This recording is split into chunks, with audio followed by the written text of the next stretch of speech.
We must remain vigilant against proliferation by fully implementing the terms of Security Council Resolution 1540 and enforcing sanctions against North Korea and Iran.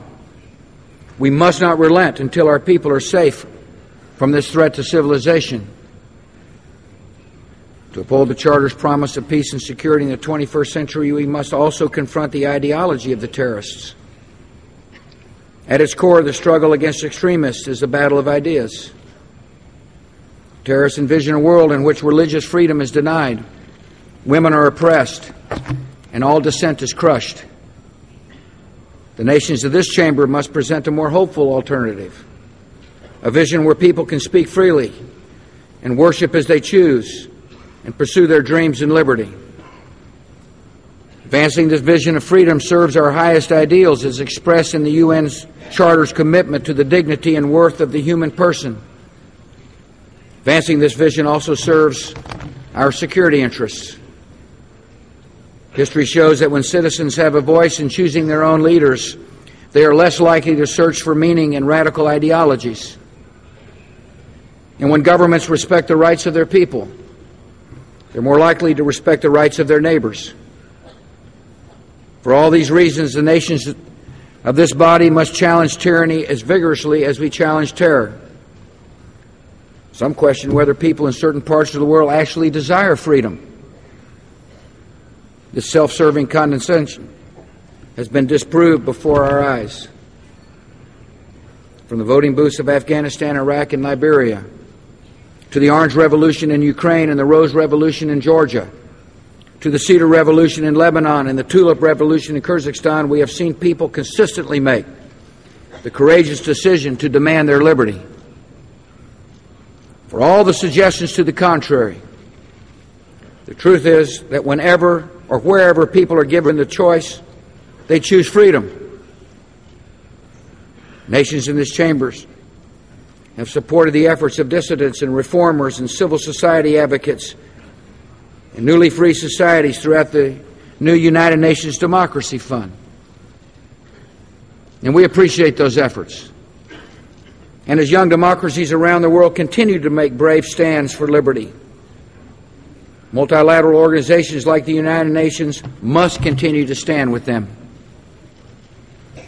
In Afghanistan, our determined people are working to overcome decades of tyranny and protect their newly free society.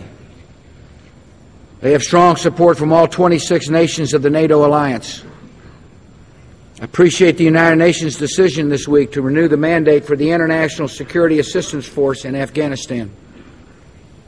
The United Nations is also an active civilian presence in Afghanistan, where experts are doing important work helping to improve education, facilitate humanitarian aid, and protect human rights. We must continue to help the Afghan people defend their young democracy so the Taliban does not return to power and Afghanistan is never again a safe haven for terror. In Iraq, the fight has been difficult, yet daily life has improved dramatically over the past 20 months. Thanks to the courage of the Iraqi people, a determined coalition of nations, and a surge of American troops. The United Nations has provided the mandate for multinational forces in Iraq through this December. And the United Nations is carrying out an ambitious strategy to strengthen Iraq's democracy, including helping Iraqis prepare for their next round of free elections. Whatever disagreements our nations have had on Iraq, we should all welcome this progress towards stability and peace, and we should stand united in helping Iraq's democracy succeed. We must stand united in our support of other young democracies, from the people of Lebanon struggling to maintain their hard-won independence, to the people of the Palestinian territories who deserve a free and peaceful state of their own. We must stand united in our support of the people of Georgia. The United Nations Charter sets forth the equal rights of nations large and small. Russia's invasion of Georgia was a violation of those words. Young democracies around the world are watching to see how we respond to this test.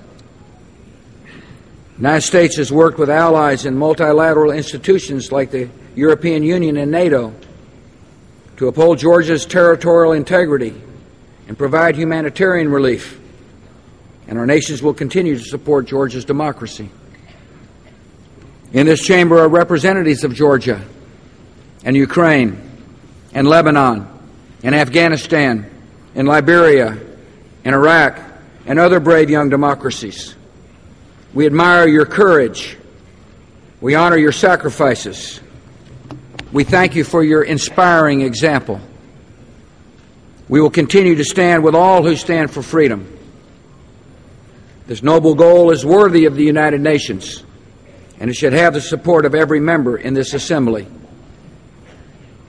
Extending the reach of political freedom is essential to prevailing in the great struggle of our time, but it is not enough.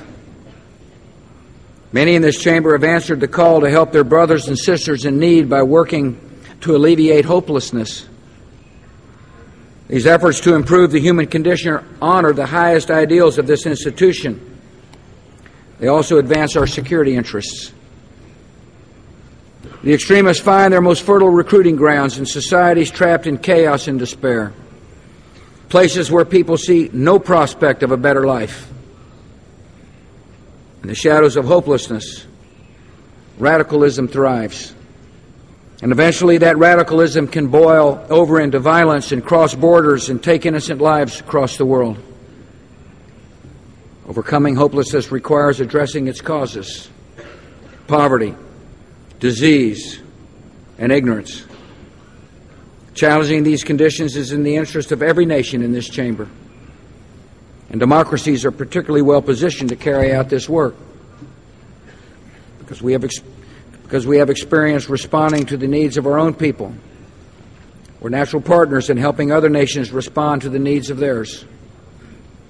Together we must commit our resources and efforts to advancing education and health and prosperity.